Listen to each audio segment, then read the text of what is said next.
secret societies in Haitian culture. This is something that is spoken of, but I think it is spoken of in an outdated sense. So much has transpired throughout the past couple of years, I would say the recent decade, that has created a lot of changes in how things operate. When you type in secret societies in Haiti, you read information as if the information corresponds to the reality of what's going on today. This is far from the truth. A lot of things that are mentioned in articles today are things from years ago. And that's not how things operate in modern Haitian culture today. Secret societies originate from the Maouan. What is a Maouan, right? A Maouan is a runaway slave. See, in Haiti, you had slaves that went to the mountain, and I believe the word Maouan became what you call the Maroons in Jamaica. Same concept, Africans that left the plantation, fled the plantation, and went into hiding. Hence why when Haitians, don't see a friend for a while, they say, "Hey, umawom," which means you've abandoned me. An infamous name that echoes throughout Haiti's history when we're talking about Maouan is François Macandal. Macandal, to many in the malfecteur business, people look at Macandal as being the first Boko, the first leader of SANPWEL. When I say the first leader of SANPWEL, I don't mean it as if he had a group of people and he had a peristyle and he called this société so-and-so. It wasn't any sociétés at that time. It was people who congregated together who had an objective, and that objective was to get out of the condition that they were in.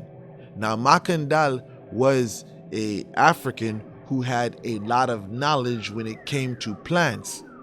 He was a terror to most plantation owners because he was poisoning them and he was doing all types of heinous things to cause them pain and grief. Eventually, he was captured and he was burnt alive.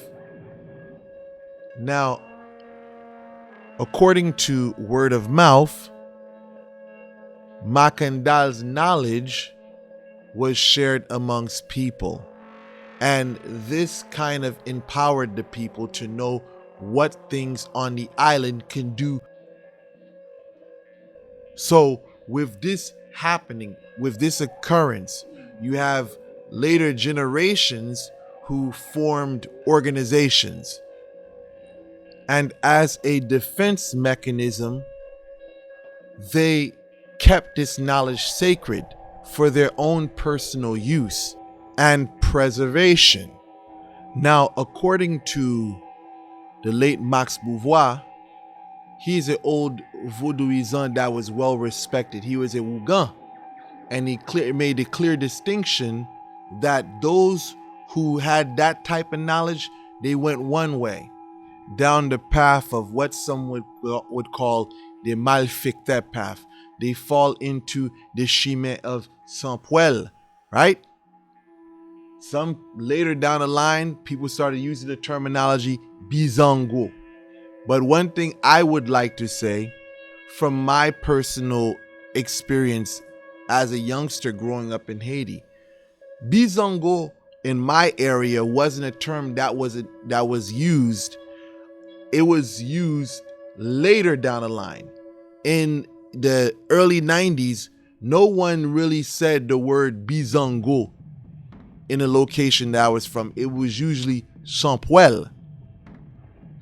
Now, online, you would read, oh, they're policing the neighborhood. Listen, even from its infancy, even from back in the day, I never saw any policing the neighborhood. Most people did not see them as policing the neighborhood.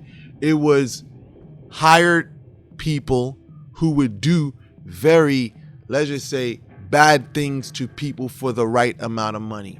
Now, some can try to attach a religious, moral standpoint or point of view to this, but from where I'm from, there was no, oh, we're moral and we're standing on principle. No, it was first come, first serve.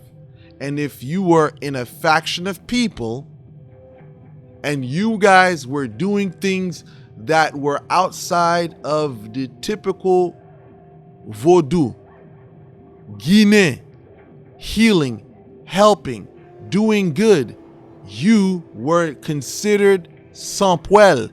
You were considered Boko. In Haitian culture today, when you use that term Boko, you are considered a malfecteur. You are considered a hitman. And when you congregate with people that are into the same thing, people would throw the label SANPWEL on you.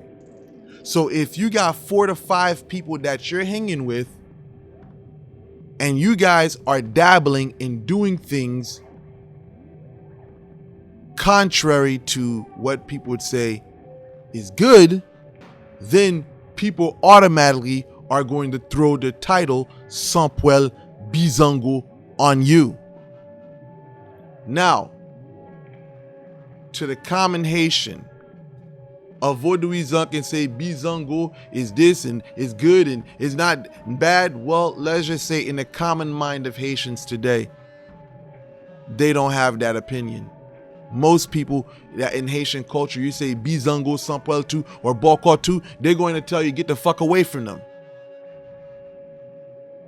When you're typical Vaudouisan who says Aïe Bobo, back in the day, there was a clear distinction between Guinea and SANPWEL. When you go back to Bookman Experience music, what they say, Guinea pa Bizango. For those of you who don't know that song, it's called Kafou Danger. You can find that on YouTube by Bookman Experience. You even hear them in the song, because this goes to give you a glimpse of how people in the early 90s saw this thing. When speaking of secret societies in Haitian culture today, I would say that stuff is almost obsolete, non-existent. Maybe towards the north you may find it, but as far as who's running the show today in Port-au-Prince, Haiti, gangs are. Vaudouisans are not running nothing in Port-au-Prince, Haiti today. If anything, it's cross-pollinated, where the gangsters and the criminals doing all the massacres today put the Wugan title on their head. And this is the confusion that, I've never understood recently, because I thought Wugans were supposed to be good people, right? And it's like today, I don't know what it is with people wanting to be gang members today. I even had one Bob Marley imposter from Miami. I mean, I'm thinking this guy's a Wugan. He talking about he want to take some stuff the street way. I'm like, I thought Wugans were supposed to be very humble, very peaceful. You're supposed to walk in the chemin of Guinea. Where did this come from? See, this is the type of hypocrisy that exists in Vodou today. And not only that, I consider it as insanity. But I don't want to get off the focus of what I'm speaking on. But today, there is no regulation. There is no structure. Vodou has always been every man for itself. Every man is the king of his own kingdom. Everybody runs their program in their own house. But today, it has gotten to a point where everybody's just doing whatever they want. And they're doing things that are contrary to the old ways. There's no principle, there's no principle today. Nowadays, with the intervention of gang culture, it has caused so much problems to the point where everybody has splintered out. Everybody's just doing their own thing individually. So if you're reading things in these articles that you read online about they're supposed to be the protectors of society, that's never was and is definitely not present today. Everybody's doing their own thing. And when it comes to secret societies, when you read about they're private, they don't let anyone in, that's just the nature of how it is. If you look at it like this, for those people that may feel, well, they don't let me in because of whatever situation, I'm from here, or I'm from this location, or I may look this way. Well, look at it like this. If you're doing certain things that would not be considered great or positive, why would you want someone who is green to come into your organization? Or why would you let a stranger who you don't even know into your organization and you're doing fuckery? That's why it's called a secret society. So with that said, I hope this video was very informative. Thank you guys for watching. Like, share, and subscribe.